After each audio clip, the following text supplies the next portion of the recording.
On August 29, 1985, the president of Bolivia signed a single decree. 23 days into his fourth term, Victor Paz Estenssoro put his name on Decreto Supremo 21060. Within hours, the peso boliviano lost 93% of its official value. Multiple exchange rates collapsed into one. The central bank was forbidden from financing the treasury. The country had been in hyperinflation for 18 months. The president, age 78, justified the package in 5 words. Bolivia se nos muere. Bolivia is dying on us. This is the archive of the Bolivian peso, and the rare case where someone listened to the warning. The warning signs were on the page. For 3 years, nobody could act. Bolivia in 1982 was a single commodity economy. Tin accounted for roughly half of all export earnings. The 1980 international tin price had been over $15,000 per metric ton. By 1985, it would collapse below 5,000. The country's largest revenue source was disappearing year by year. The second warning was inside the fiscal accounts. The deficit to GDP ratio rose from 7% in 1982 to nearly 30% by 1984. Almost the entire shortfall was being financed by the Banco Central de Bolivia. Tax revenues, denominated in pesos, were shrinking in real terms faster than they could be collected. By 1984, the printing press was the only functioning revenue tool. The third warning was inside the money supply. From May 1984, monthly inflation crossed the 50% threshold that economists since Cagan have used to define hyperinflation. The Banco Central published the weekly aggregates. The Hernan Siles Zuazo government, a fragile leftist coalition installed in 1982 to end military rule, could not assemble a parliamentary majority to act. The deficit kept widening. The currency kept dying. The hyperinflation had a mechanism. It had no political off switch. By the spring of 1984, the loop was running on its own. Inflation eroded the real value of tax revenues faster than they could be collected. The widening real deficit forced more central bank lending to the treasury. More central bank lending forced more money into circulation. More money in circulation accelerated inflation.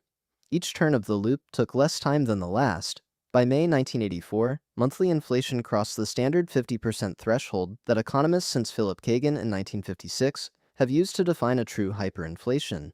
By early 1985, monthly inflation reached approximately 60%. The full year 1985 inflation rate would be 11,750%. The Siles Zuazo government attempted 7 stabilization packages between 1982 and 1985. Each failed within weeks. The political coalition had no fiscal authority to balance the budget. The central bank had no statutory power to refuse the Treasury's borrowing requests. The strikes against any austerity measure shut the country down. In June 1985, the elections were moved forward. Hernan Siles Zuazo resigned a year early. Victor Paz Estenssoro, age 78, the historical leader of the 1952 revolution, was elected for the 4th time on August 6, 1985. He had 23 days. This episode is supported by a private community I run. The people who care about what this channel cares about, the part underneath the headlines, how a fiscal anchor actually works, why some reforms catch and most do not, what separates a credible commitment from a press conference. The link is in the description. Not for everyone, the same archive, the same source rigor, in a smaller room with people who want to go further down. The arc from May 1984 to August 1985 lasted 16 months. The numbers are smaller than Yugoslavia 1994 or Hungary 1946. The dynamics were not. By the end of 1984, monthly inflation was averaging just above the Cagan-threshold. Bolivia was, by the standard academic definition, in true hyperinflation. The peso boliviano was losing more than half its purchasing power every 30 days. The parallel market exchange rate, where most of the economy actually transacted, had passed approximately 200,000 pesos per dollar by August 1985. The Banco Central issued progressively larger banknotes through 1984 and into 1985. 10,000, 100,000, 1 million, 10 million peso boliviano notes. Workers were paid in stacks. Stacks were carried in suitcases. Prices in retail shops were quoted twice daily, sometimes more, against the day's dollar reference. The full-year inflation figure for 1985 would be 11,750%. For context, Bolivia was simultaneously losing its largest export earner. The international tin price, which had stood above $15,000 per metric ton in 1980, was below 7,000 in mid-1985, and would collapse further to under 4,000 after October 24, 1985. when the International Tin Council defaulted on its market stabilization commitments. Bolivia's foreign currency earnings were vanishing as the domestic currency died. By August 1985, the economy was simultaneously deflating in foreign currency revenue and inflating in domestic currency, a compression no government could absorb. The Silas Zuazo coalition had collapsed in everything but name. Elections had been moved forward. The country was waiting for the new government. The new government had been elected 3 weeks earlier. It would issue one decree. What did the death of the peso do to the people who held it? By mid-1985, a worker's monthly wage at the parallel market rate purchased the equivalent of approximately $10. A family in La Paz needed roughly $100 per month to cover basic food and shelter. The arithmetic did not work. The tin mining cities, Catavi, Lalagua, Siglo Vini, Huanuni, were dying faster than the currency. COMIBOL, the state mining corporation, would within months lose more than 3/4 of its workforce. From 28,000 miners to 6,000. The workforce reduction was decided before Decree 2160. The decree implemented it. The displaced mining families did not return to the countryside. They moved to El Alto, the high plateau settlement above La Paz. In 1985, El Alto had a population of approximately 95,000. By 2001, it would exceed 700,000. The internal migration triggered by the late 1985 layoffs reshaped Bolivian demography for a generation. In La Paz shops in August 1985, prices were quoted in US dollars, with a daily multiplier rewritten on cardboard each morning.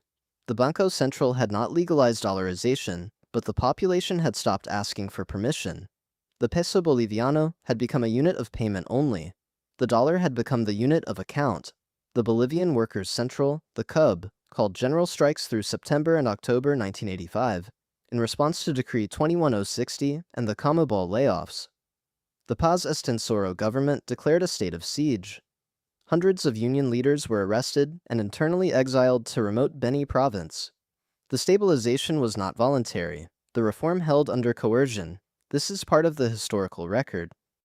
The reform had a name, Decreto Supremo 21060, the new economic policy, a date, August 29, 1985, 23 days after the new president took office. The decree had 7 clauses that mattered. 1. A single exchange rate, market determined. The peso boliviano was devalued by 93% overnight to install it. Multiple official rates collapsed into one. 2. A fiscal anchor. The treasury was required to balance daily cash flow. The Banco Central de Bolivia was forbidden from new lending to the government beyond strict statutory limits. The deficit monetization loop was cut by decree. 3. A public sector wage freeze through December 1985, then renegotiable within tight bands. Real wages would fall further before stabilizing. 4. Fuel price liberalization. Gasoline prices rose roughly tenfold overnight to capture the real cost gap. Treasury revenue from fuel sales immediately rose to fund the budget. 5. Public enterprise restructure. COMIBOL would lose 22,000 jobs. State subsidies to public enterprises ended. 6. Trade liberalization. A flat 10% tariff replaced licensing. 7. A value-added tax architecture, fully implemented in 1986. The package was designed by Gonzalo Sanchez de Losada, the new planning minister. It was informally advised by Jeffrey Sachs, a 30-year-old Harvard economist who had told the incoming administration that the plan could end hyperinflation in a single day. The actual numbers took longer, but the regime changed on day 1. Within 10 days, the monthly inflation rate had dropped below the 50% Cagan-threshold. The hyperinflation regime, defined by that threshold, was over. The single-digit monthly rate took several months to arrive. The drop to single-digit annual inflation took 2 years. By 1987, full-year inflation was 14.6%. October 24, 1985, the International Tin Council defaulted.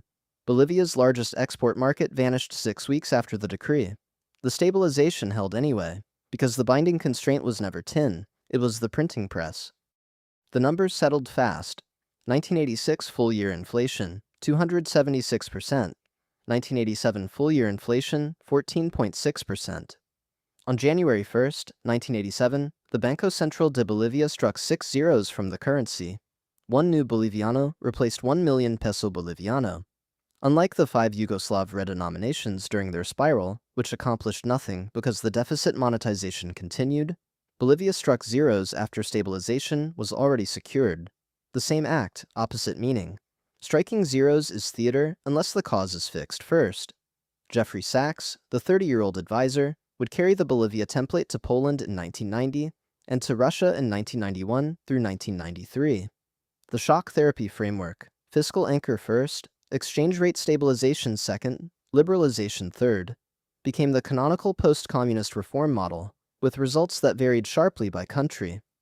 In Bolivia itself, the Boliviano has not been redenominated since 1987. For nearly 40 years, the currency has held, through democratic transitions, nationalizations, commodity cycles. The 1985 reform did not end Bolivian economic history. It restored monetary normalcy. The warning had been visible since 1982. The decree took 23 days. By Hanke and Krus's measure, Bolivia 1985 was a true hyperinflation. 11,750% for the calendar year, 60% in the worst month, 18 months above the Cagan-threshold. A single decree, signed 23 days after a new president took office, ended it. The fiscal anchor held, the currency stabilized. The 1987 redenomination was housekeeping. The warnings were inside the deficit, inside the tin price. Inside the M1 series, the Banco Central published every week. They had been visible for 3 years. Every currency that died had a warning. Bolivia is the rare case where someone listened.